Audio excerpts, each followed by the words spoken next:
I really didn't see in the beginning when it was more just not even just about bodies, but more about bodies than people. But now it's more about people than bodies, and like the friendships we have with our friends around the world. Like I never saw that coming. Really. They're like our best friends sometimes. Welcome to Normalizing Non-Monogamy, the podcast where we interview incredible people from across the entire spectrum of non-monogamy to hear their fascinating stories. We strive to bring guests on the show who have a healthy approach to non-monogamy. However, it's important to remember that everyone does it a little bit differently, and the views and opinions expressed by our guests do not necessarily reflect our own. Additionally, we produce this show for entertainment purposes only. Please be aware that we aren't doctors or therapists. Consult a medical professional for anything regarding your health that you might learn about on the show. Enjoy! Welcome to episode 123. We're Finn and Emma, and today is... Monday. But we don't have any loud glasses to clink. Like last week, no. When we were celebrating our 2-year podiversary. You tried to say anniversary in there. Pod anniversary.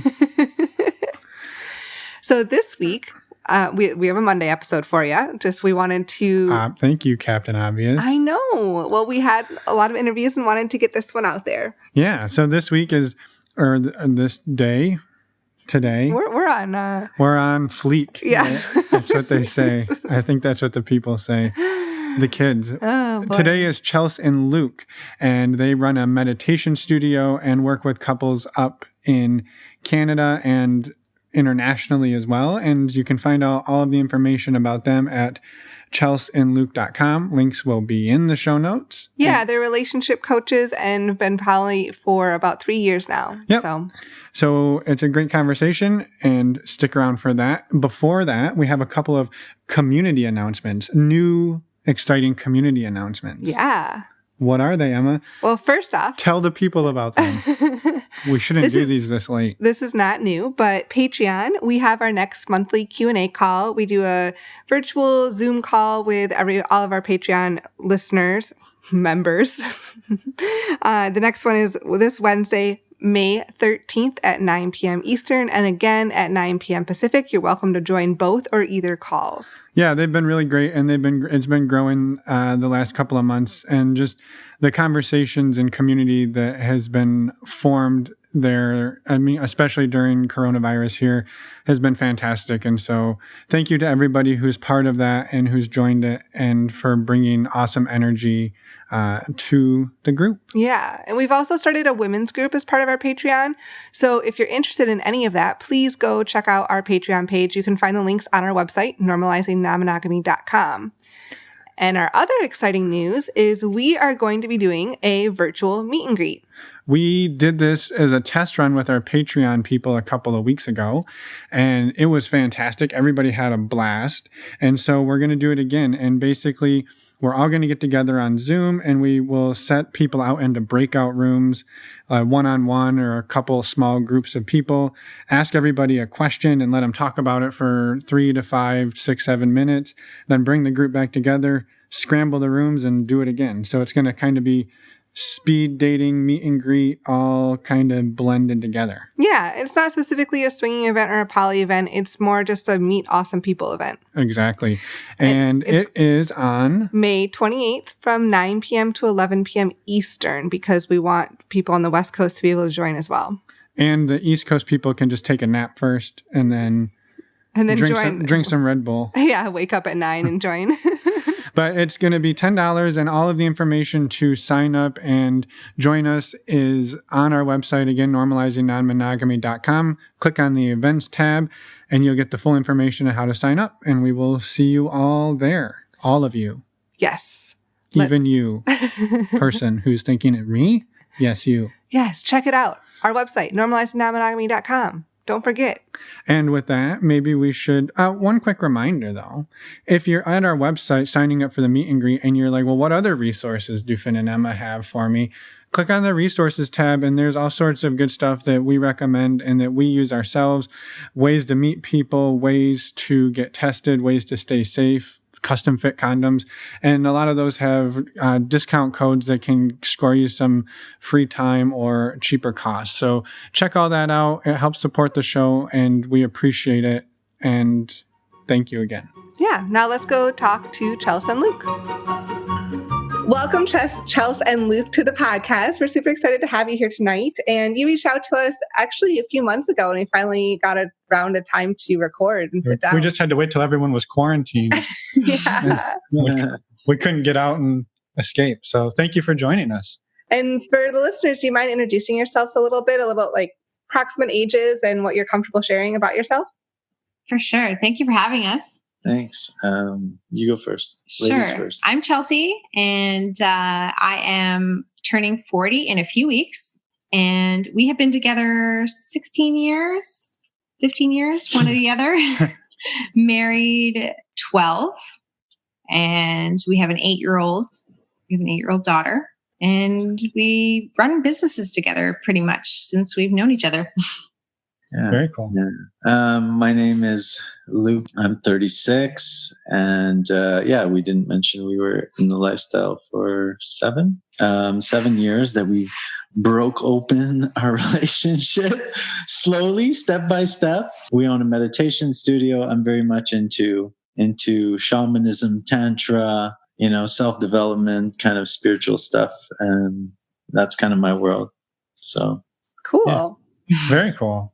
No, that's awesome. And we're excited to hear all about that. And I guess, do you mind talking or taking us back 7 years ago when you broke open the relationship, and what, maybe what led to that and what that looked like in the early days?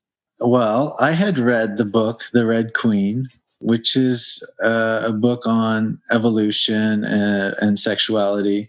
And it just kind of like, in a very scientific way, showed me that monogamy, wasn't kind of biologically something that was natural. And that kind of like, it was like an idea that really stuck in my mind, and I just couldn't get it out. And I was a personal trainer at the time, being surrounded by women. And I don't know, there was a huge urge in me to like want to say this to Chelsea, but it was like so hard to say. Because you guys had never talked anything about other people in your relationship up to this point. I had mentioned it a few times, but kind of like, it was just something really hard to bring up. So then, you had to be vulnerable, right? Yeah, you had to be super vulnerable. And yeah, looking back now, it's just like, wow, it was so hard for us to be transparent, about a lot of stuff. So kind of having to hide all that behind the guilt of just not wanting to say it. But anyways, I ended up, just came a point where I really had to say it. And I said I was really serious about it. And then Chelsea, and then we had kind of a pretty big blow up from that. And then we ended up going to see a therapist. And then the therapist, just kind of reassured us that, we weren't the only ones that are going through this, that there's other people like us. And right there, we kind of felt more comfortable about the situation. And she really helped us kind of navigate, especially at the beginning. And we would just see her when we needed her. So it was really, we'd have a fight. We couldn't see eye to eye on something.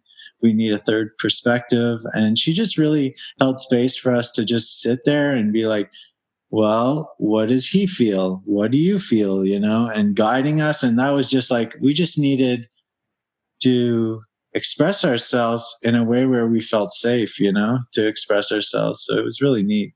That was kind of the start from my perspective. I mean, yeah, it sounds like Chels, when he brought it up, that it wasn't what you wanted to hear, maybe initially. When he says that he had mentioned it a couple times before, I don't think that's true. I would say that I had never heard of this in my entire life until that point. Right. And to me, who knows who's right? Who knows? Maybe. And it was like, we had just had our daughter. She was like a few months old. And I was like, what do you mean there's no Disney like fairy tale? This is how it's supposed to be. So it was like quite shocking to me. So and like the timing, like I never felt worse about my body at that point, you know, like I was just like, this is not what I want to deal with right now. So I was not happy with it at the time, but I was like, okay, well, I have my choices. I'm going to try it. And turns out it's a lot of fun. Well, so when you brought it up, Luke, did you bring it up from like the scientific perspective, or is that how it was presented? Like, well, everything we've thought is wrong. This is the way we should be doing it. Or was it like, here's what I've been thinking would be fun to try. What do you think about trying this together?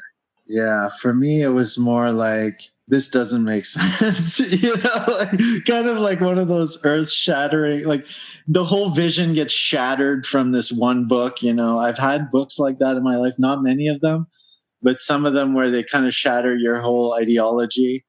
So it was really hard for me to, I don't know, right? Like, it's like feeling like you're not living from your heart anymore. So I went with that approach. It wasn't really baby step. I mean, if I was to do it again, I wouldn't do it as harsh as I did. I'd do it in way, the fact she doesn't remember, or that I'm not telling the truth about me like bringing this up. Who knows? That means you would have brought it up when I was pregnant. That would have been really not cool. But to me, this was like a built up thing, Yeah. But I could have been super scared to express that. I even thought that some of my like conversations were bigger than what they were in my head, because I was really scared to express that to her. I didn't want to lose her at the end of the day. So, yeah. Right. Like you thought you were kind of broaching the subject and she did not have any clue what you were talking about. Yeah, exactly. Makes sense. I don't know. I probably end up doing that sometimes. So on your end, Chels, what was what got you to the point where you were willing to give it a try? I felt like I had no choice. My choice was give it a try with him or don't do it at all. So in my mind, it was like, well, it can't hurt to try. So even though it's something I didn't want to do, I was like, okay, well, I thought through it and I was like, well, I don't know why. I knew nothing about the lifestyle, like nothing. Even to the point where a year before that, before I was pregnant, I was doing a photo shoot with a photographer in lingerie in his hotel room. And he asked me this question. He's like, do you and your husband ever sleep with anyone else? And I was like, I'd never heard of this in my life. And I was like, no. I was like, do you? He's like, sometimes. I was like, okay. And I never even told him. What a weirdo. I never even told him because I was like, that's really weird. Yeah. So I felt like I never thought about it in my life. So I was like, for some reason, I had it set in my head that if I was going to do this, I had to be into women. I don't know why. I guess it's just like what was portrayed. So I went on a blind date with a woman and I went home with her. I'm like, I'm trying this all the way. And that was the first step, both of you, you took it all, was for you to go on a date with a woman. Yeah, that's what I decided was the first step. So I went on a blind date, went home with her, and it was so much fun. And I was like, oh, okay, well, let's see what's next. No, you got to tell the story. For you, it's a better juicy. It's good. It's a podcast. You can tell whatever stories you want. Why you say it? Well, she ended up, I mean, she was so nervous about it, and I was just so excited for her. And she ended up going to the restaurant. I just wanted to know if she's going to have fun. And then the girl was had been, in a relationship with women. So she ended up really kind of taking her under her wing, which, was exactly what she needed, because to make the first move would have been so hard. And they just went back to her place. And then, I mean, they played together, and then she got home, and then I was like, how is it? No, how was it? And she was just she made me orgasm so fast. And I was like, yeah. What? Tell me more. Oh my God. Yeah. So I was pretty happy from that moment on. I was like, wow, that was amazing. And then, so you weren't jealous at all, at the beginning there. You were just really excited and happy for her. Oh yeah. And then so the next step, she ended up saying, well, can I have a threesome with you guys? And then the other woman asked the both of you. Yeah. And then we ended up having our threesome together. And at that point, I wasn't allowed to touch her. It was just more of a like just view, and which was like perfect for me. I just wanted to see, you know. And I remember like now looking back, like the intensity of the arousal that I had, you know, was so fucking high, because she was just like, all of a sudden she just puts her like leg like intertwined with my legs, and I was just like, oh my God, like I was just feeling it, you know. And it's just her legs. But yeah, the intensity was so high. It was awesome. Well, it's so new too, right? Yeah, it's so new and exciting. The butterflies. And so what was the trajectory like from that point? Like, how did things evolve over the next couple of months or years or whatever the time frame was? I mean, I don't really know the exact timeline, but I know it was like, obviously it started, I think a lot of people start with 1,000,000 rules. And at first there was like no kissing. And then there was, we'll never full swap, to that one night in Ireland. Yeah. And then, no. And then I just went like on and on. And then like to the point of like, let's open up our relationship to, that was like 3 years ago. So I guess 3 years ago, we became what we consider kind of poly. Although I don't love to say poly, because I find when people think poly, they think so many weird things. So, but yeah, we basically opened up a relationship 3 years ago, but I don't know the timeline, but pretty much, yeah, like, I don't know. Exactly. Yeah, we stayed in the swinger world for like, I mean, we're still in the swinger world. Yeah. You know, all our best friends are all swingers mostly. We just always said like no emotions, you know, no, we're not going to have emotional relationships until it just happens. And then you're like, oh, there it is. Yeah. Yeah. So that was kind of the transition you were alluding to like 3 years ago, was moving a little bit more than just, I guess, your quote unquote traditional swinging. Yeah. Yeah. Less body kind of driven. And it became more kind of soul driven from that point on, I find. Mm-hmm. And then just the allowing each other where, you know, to get emotional with somebody else has so many challenges, because it's just like, whoa, you don't know how deep this is going to go. Like, you just don't know. Yeah. Which was really interesting. I mean, the whole journey is to us a spiritual journey, because it's just the breaking of all these barriers and all these insecurities within yourself, you know? So. Right. Well, I was curious. You obviously, it sounds like the first experience with the other woman didn't really elicit any jealousy or any issues. Beyond that, did either of you encounter any, you know, hiccups or road, you know, speed bumps along the way that you guys had to work through some things together? No. Perfect. It was perfect. It's perfect. We never fought over this at all. Yeah. No, definitely.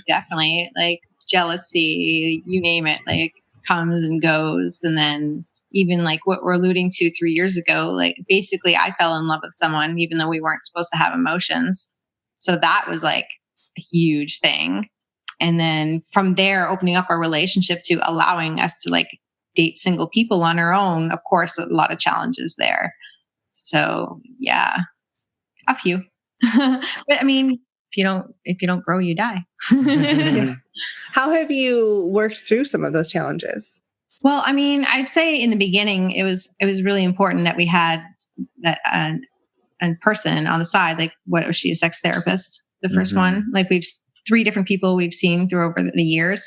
And I think it was really important to have this third person that we could just talk about how we felt without knowing the other person's not going to jump down our throat, or like you get to say your piece, and then also just listen to her saying it's normal, it's okay, remember these things, and offering some tools. So I think that was really key in the beginning. Oh yeah. And then from there, I mean, really just going through self-growth tools ourselves, like going to tantra retreat, like all the stuff we learned in that first tantra retreat, like we use to this day anytime we have an argument, pretty much, like some tools. So just, yeah, from constantly learning and growing and wanting to grow. Right. Yeah. What are maybe some of the things that either of you discovered about yourselves that maybe you didn't know? Like, obviously it sounds like on your side, Chels, that you might be into women, or it sounds like you were. Like, were there other things along the way that you've learned? Like, I didn't think I would be into this or that, or I learned this about myself.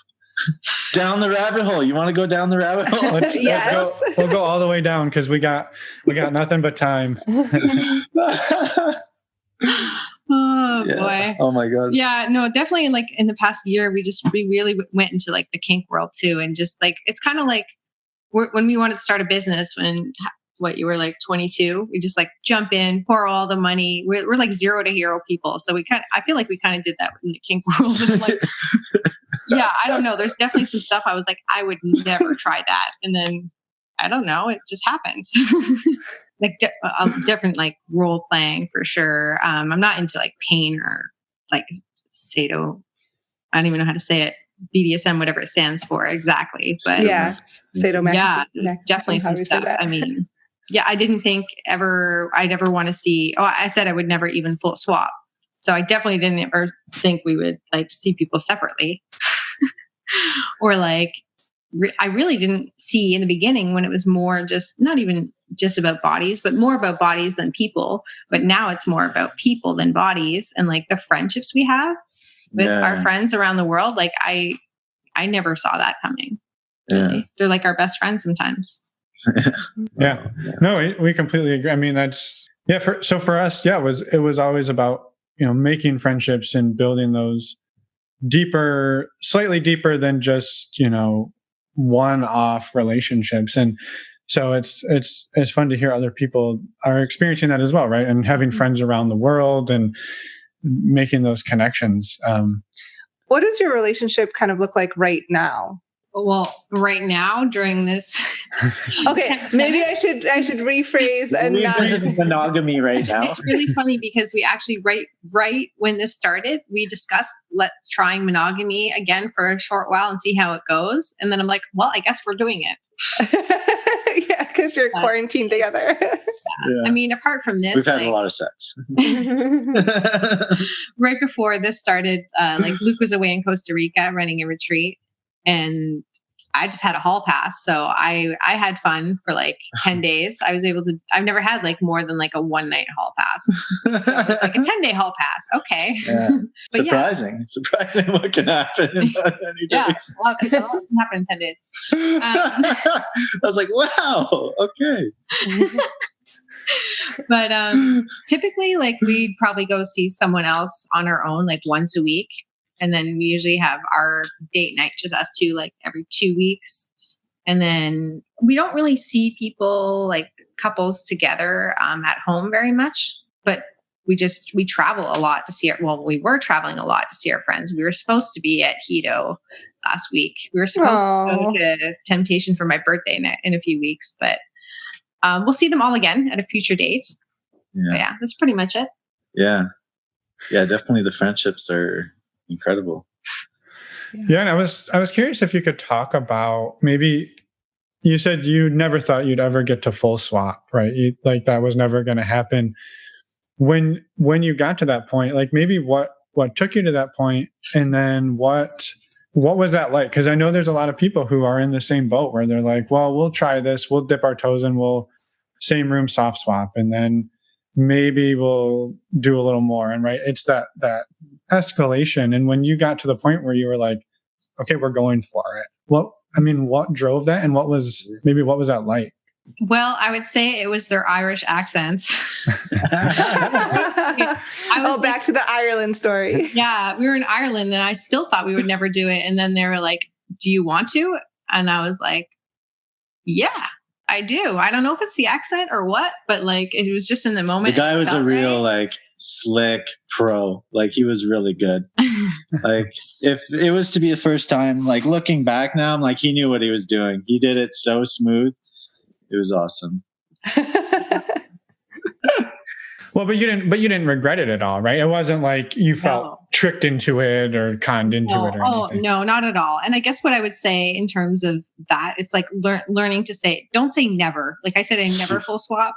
Don't say never. Just have boundaries for what makes you feel safe enough, but still pushing your boundaries somewhat. And those boundaries can change as you go along. That's all I would say. Like always say your fears, desires, and boundaries. That's like our number one exercise we use before any lifestyle event or date or like party that we go to. We say your fears, desires, and boundaries. And like, it's really important. And so the two of you go over those before you go to any event. You run through the list together to see, like, to check in. Yeah. And just like how we're feeling at that moment, you know? That's great advice. Yeah, no, that's spot on.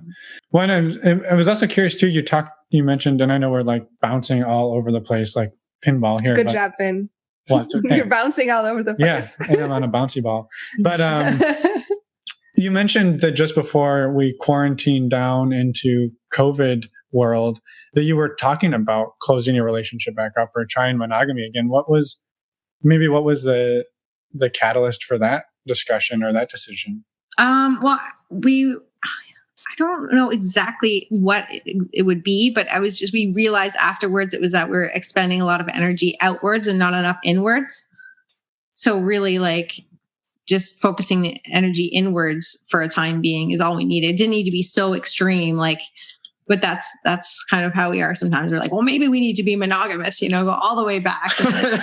Not really. And then like, so he had mentioned that. And then I did magic mushrooms like a lot one day a few weeks ago. And like, that's what came out of it. I was like, maybe that's what we need. But I didn't know what that meant, but I guess it just meant quarantine together for a couple months. So this is your fault. Yep. Okay. Good. Yeah. Just so that we're clear. Yeah. I had come back from a retreat that I was hosting, and it's like a meditation retreat, kind of self-development. And I was with 17 women. It was like, and me. And it was very professional, like staying from the heart, didn't want to get into any kind of sexual thing. But it's almost like the feminine rubbed off on me, like so much of this like love that I was getting there. And it was like, and they're very emotional. Oh my God, everyone. Yeah. Cause everyone's kind of like going through transformation through this retreat. And I had this exercise where I thought I just felt like we had this exercise where it's like the inner feminine, the inner masculine within ourselves. And we kind of dive into each one. And the feminine side of me was saying like, I want to be seen by one at this moment, and it was just like, for me being such a poly freedom person, that was just really weird for me to feel that. And then just coming home, in this craziness, I was just like, what the heck? But just expressing to her, like, yeah, part of me just wants to kind of bring this in right now because we've gone so far, like externally, exploring. And so, I mean, it's been great so far. I've been loving this connection of just her and I for the last little while. Yeah, I think that part is perfect. So I think there is some kind of like situation, keeping a guide on each other, because you can get a little bit exploring. You can explore a lot. Well, yeah. You can just get drawn. You can get drawn the other way. When life gets busy and it's the everyday life, and then this other people are giving you all this other attention. Like you just got to keep checking in. Mm-hmm. I think the way you described it is in like we were giving way more energy out than we were having like in. And I think that's a good way to look at it. Like sometimes you have to rebalance that because you got to come back and refocus on your relationship a little bit more. Otherwise, or whatever relationship that is that you need to refocus on a little bit more, it can suffer otherwise. Yeah. Just like a business. You can't ignore it. Yeah. Are you two open to anybody in your life, like family, friends, about your non-monogamous journey? Yeah, everyone, now that it's chelsandluc.com. Chelsandluc.com is our story is right on there. So it's funny because we put that out there and like it was like an hour before we put the website live. I was like, okay, I'm gonna call my mom now. And I'm like, so Mom, this is the situation. She's like, oh, okay, well, I'm happy for you. I'm like, you already knew, didn't you? She's like, yeah. I was like, okay. Pretty much everyone else already knew. So yeah. The only reason it took that long to tell everyone in the world is because I didn't feel like telling the whole world until it was like a business. I was like, what is the point of telling the whole world? But he was like, just wanted to tell everyone, not necessarily wanted, you just don't care as much. That's all. Yeah. Right. So I guess this is a good point to have you take a minute and describe what that business is and promote it a little bit, whatever you feel comfortable doing so. Well, we try to hold a really safe, non-judgmental space. That's basically what we do. The same way that lady helped us when we were starting out. We don't want to take sides. We don't want to push our views on anything. We just want to say like, hey, we will hold this container for you guys. You can, we have a way of allowing one to express while the other doesn't say anything, so they can hear each other out. And we can kind of try to bring harmony back to the chaos that they're in at that moment. So we mostly just deal with people that are in those moments, and they want somebody to be a mediator almost for them to help bring them back to harmony. We used to do coaching kind of like regular set times, but we just found that the times people need us is when like shit hits the fan. And for us, it's fun in those moments to see the magic happen of bringing harmony back together and kind of love actually back together, empathy for each other. That's pretty rewarding. Yeah. So we basically hold space for them and then provide them some tools to help them in next time they get in this situation. Mm-hmm. And we find it like unique that we couldn't really find many other people that were a couple offering this, and some people are like, if you choose a woman, she'll have the woman's side and the man, but like some people would want to just talk to the couple all at once or separate or divide up. So I don't know. I thought it was a unique thing that we could be offering. So it's the two of you talking to either one other person or two other people usually. Yeah. Or sometimes we split it up depending on like if it's an ongoing. If there's a dynamic where we feel like, oh, I've been in her shoes before, maybe I'm going to talk to her or vice versa, Mm-hmm. Yeah. That's awesome. Has it been going pretty well so far? Yeah, I mean, we've been focusing on the meditation studio, but we've had a few people. We love helping people. It's mostly been just referral through the friends that we know, Yeah. Very cool. We wanted to do some like seminars and stuff like that, and we were talking with people, but there's not many events happening right now. But not right now. Lots of virtual events at the moment. Yeah. I was curious. Back on the two of you. Were there, like, on your relationship, since you opened this up, how have you seen your relationship grow and shift? Whether it was for the better, or maybe there were things that, again, maybe went backwards in a sense. Like, I mean, definitely, I think it's more of a tool of personal growth. Yeah. Which then that brings it back into the relationship because you've grown as a person. So then, therefore, your relationship's going to grow together as long as you're both open-minded to what each other has learned as you grow, which we are. So yeah, that's the way I've kind of seen it. Brought the most, I guess, value or lessons that I've learned along the way in terms of that. But I mean, obviously, it also makes you really deal with like your jealousy issues and try to focus on compersion. Well, yeah, and like I'm in the healing world, and I have been for a while, so. I see relationships as a healing vessel. Relationship has the word ship in it. I see it like a ship. Everyone's in we're both in the ship and we're traveling together, and it's like this container that holds it, So it's, I think that's where the real, all the fights that we have are those, bringing light to the darkness, they say, like that. It's in those moments of jumping in the fire together that is where you heal yourself, because you're healing this jealousy that you had that was an insecurity, that happened when you were a teenager, and now you're replaying it. You've been in this loop, for the last 30 years, so it's for me it's like layers and layers of insecurities in so many ways that eventually just elevates both of each other to the point of like awareness and presence, even,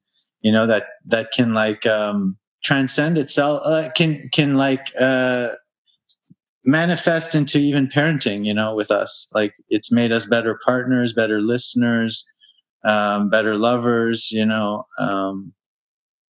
so many ways. So the impact on the self and then all your relationships is like so valuable. Right. Yeah, for sure. Have you shared, you said you were open with your families now that the website's out there. Have you talked with this at all with your kid?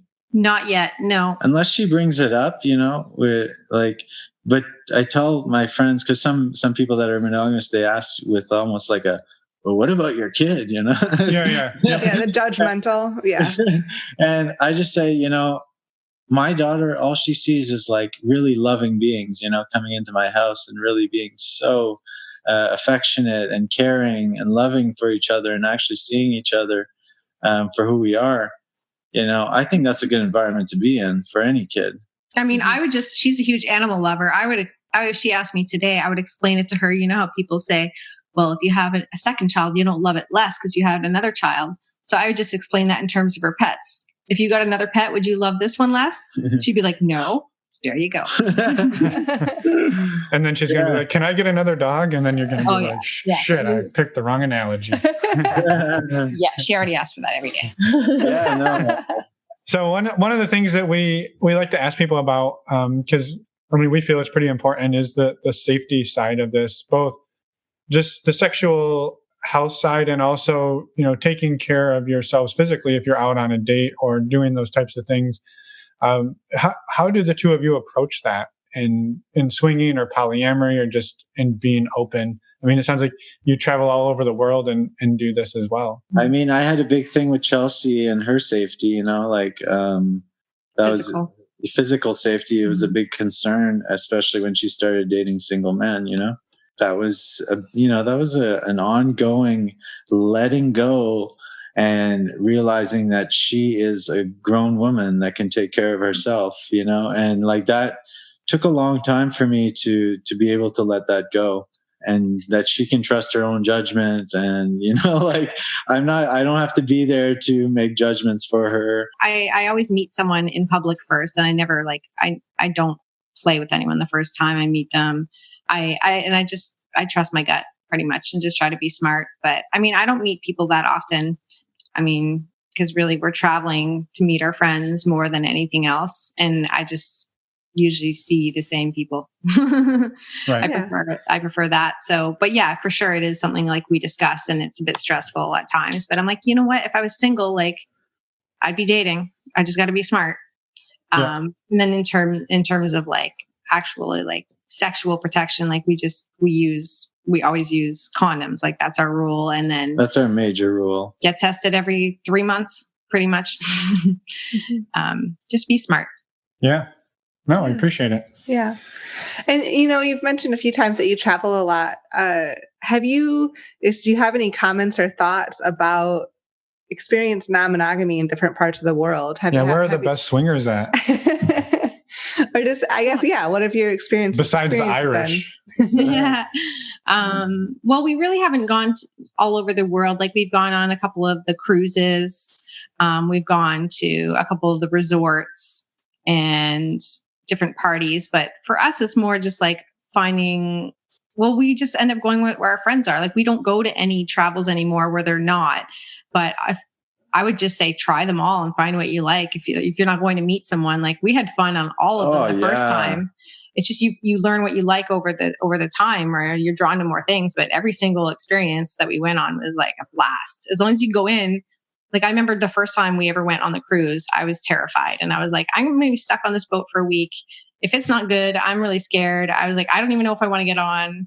And then I was just like, well, what's the worst case? We have fun, us two, and then that's great. That's all you need.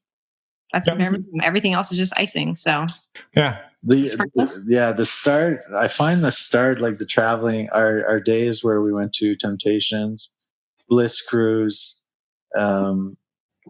that was so much fun. The excitement, man, entertainment level 10,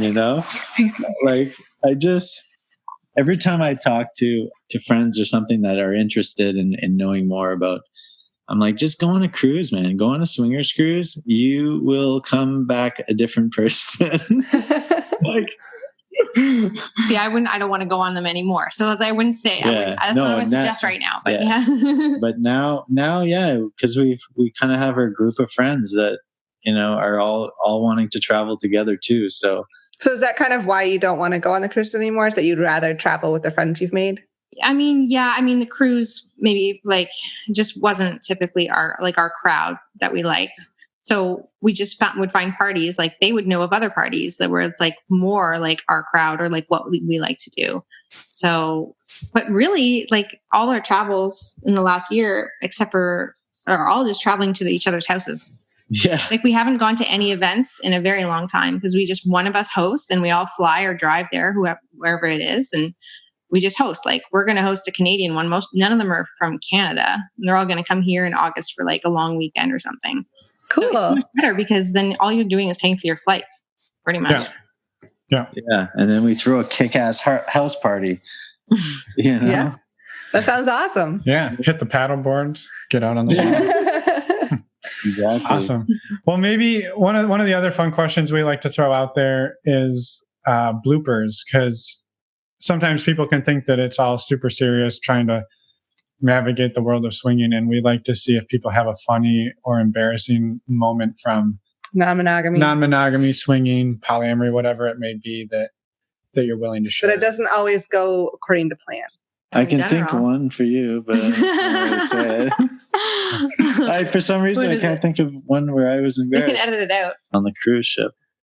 It wasn't embarrassing. No? In public? No, that was fun. Oh. Okay. I mean, that was just like kink night on the cruise ship. And she's like, I'm just going to dom you the entire night. So I dressed up like a cat and the whole night from dinner till whatever time it was in the morning, she's like, sit in the corner and like, just telling me what to do. And that's not my jam normally. Super bossy. Oh my God. And I was like, okay, I'm glad I did that, but I don't want to do that again. Like it was fun to experience, but you're done with that. Yeah. I was like, don't ever tell me what to do again. I'm trying to, I can't think of anything funny. I don't know. Fun. I mean, it's all fun. Oh my God. I always find like just the talking about the entertainment that goes on at these resorts and stuff, like the when we went to Cancun the first time, and we met a friend that lived actually like 2-3 hours away from here. But we meet them there, and she's, next thing you know, she's like in a Jello wrestling competition on the beach.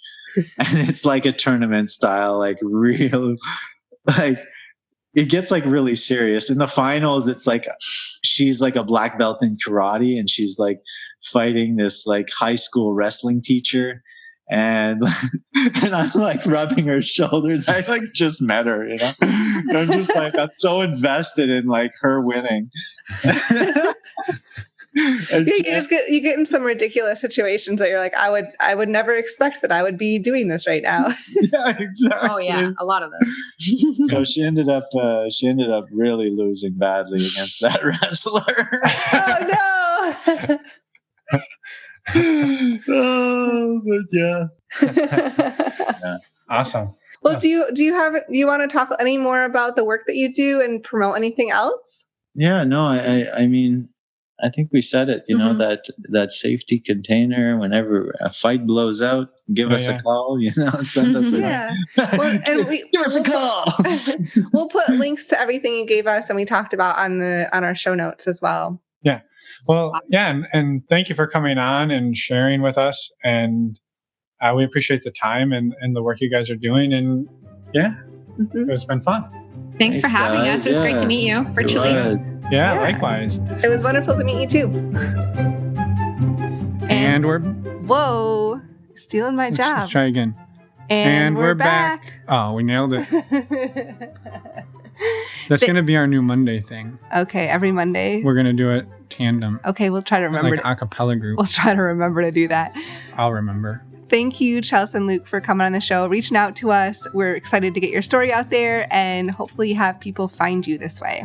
Yeah, absolutely. And Wednesday, so in 2 days. Another episode. And a virtual live Q&A event. Exactly. Don't forget, you were like thinking I forgot, but now you remember. So join us for that, and join us for the awesome conversation with Michelle and Steve, coming to us We are on multiple different continents. Yeah. Multiple time zones, 3 different time zones at once. It's pretty impressive. Whoa. Settle down. Testing the capabilities of Zoom recording. Absolutely. So it's a fantastic conversation. And we actually recorded this one the day after they were supposed to get married. I know. But they couldn't because of the fucking coronavirus. Yeah. That is the official new scientific name, by the way. The fucking coronavirus? It is, yep. Yeah. Anyway, I guess we hope that all of you are staying safe and healthy and positive and sane out there. And if you are craving community, well, we don't need to plug it again. Go check out our Patreon. Or just our meet and greets. Or send us an email. Reach out to us. Say hello. We'll say hello back. Essentially, just go to our website, normalizingnonmonogamy.com, and interact with us there. It is the antidote to loneliness. Yes. All right. Have a great night, everybody, or a great day, whatever it is. Time of day it is. Bye, everyone. Thanks for listening.